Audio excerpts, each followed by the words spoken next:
Assalamualaikum warahmatullahi wabarakatuh. Selamat sore.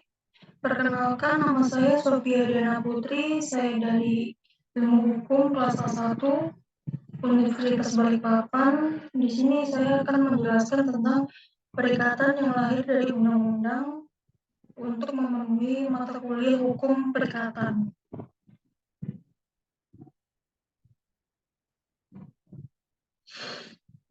Perikatan adalah suatu peristiwa ketika seseorang telah sepakat untuk mengikat diri baik secara lisan maupun tertulis untuk membuat perjanjian yang akan menimbulkan hak dan kewajiban di antara para pihak yang melakukan kesepakatan.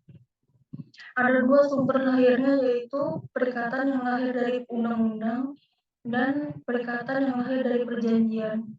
Pada dasarnya, perikatan lahir karena undang-undang atau perjanjian yang melahirkannya.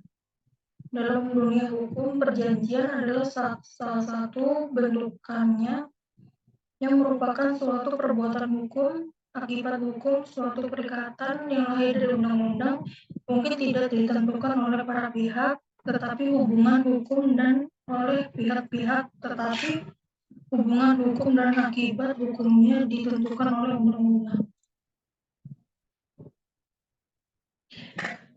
Lalu merujuk kepada ketentuan dalam pasal 1352 Kitab Undang-Undang Hukum Perdata menyatakan bahwa perikatan yang lahir karena undang-undang timbul dan undang-undang menjadi undang-undang atau undang-undang sebagai akibat perbuatan orang.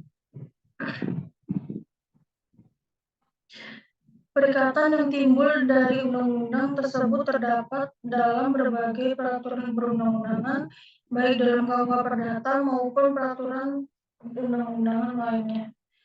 Ketentuan-ketentuan tersebut dalam pasal 1352 dan 1353 KUH Perdata bukan merupakan ketentuan umum darinya yang terjadi karena undang-undang, akan tetapi hanya pendahuluan daripada ketentuan-ketentuan berikutnya dan bertujuan untuk menggolongkan tiga macam sumbernya. Pasal 1352 KUH Perdata menetapkan bahwasannya yang dilahirkan demi undang-undang sebagai akibat dari perbuatan orang. Sehubungan dengan hal ini, perhatikan bahwa dari undang-undang saja tidak akan harus terjadinya berdasarkan undang-undang harus selalu dikaitkan dengan suatu kenyataan atau peristiwa tertentu. Dengan kata lain, untuk permulaan selalu disyaratkan terdapatnya kenyataan umum atau red faith. Perbedaan yang dilakukan oleh pasal 1352 hanya dimaksudkan untuk menjelaskan bahwa berdasarkan undang-undang dapat timbulnya sebagai akibat perbuatan manusia dan peristiwa hukum. Misalnya kematian, kelahiran. Selanjutnya pasal 1353 membedakan perikatan yang timbul dari undang-undang karena perbuatan manusia menurut hukum dan melawan hukum.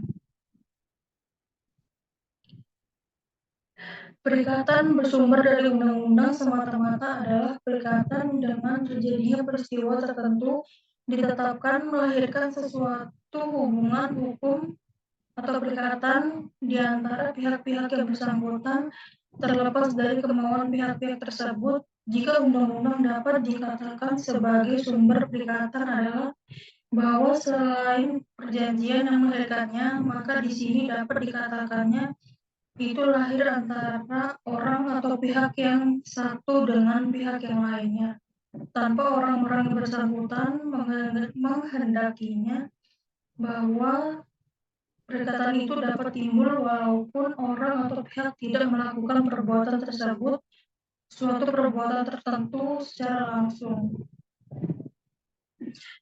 Contoh perikatan karena undang-undang, hubungan antara orang tua dan anak, atau perwalian, pembayaran tidak terhutang, pemilik binatang, dan pemilik gedung. Anak memiliki perikatan perdata dengan orang tuanya sejak ia dilahirkan, dan pemilik binatang berkewajiban atas tindakan hewan peliharaannya.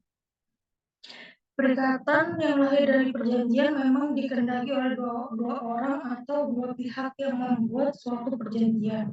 Sedangkan perikatan yang lahir dari undang-undang diadakan oleh undang-undang di luar kemampuan para pihak yang bersangkutan. Ada 4 syarat sahnya perjanjian menurut pasal 1320 KUH Perdata. Yang pertama, kesepakatan mereka yang mengikatkan diri. Yang kedua, kecakapan mereka yang membuat kontrak.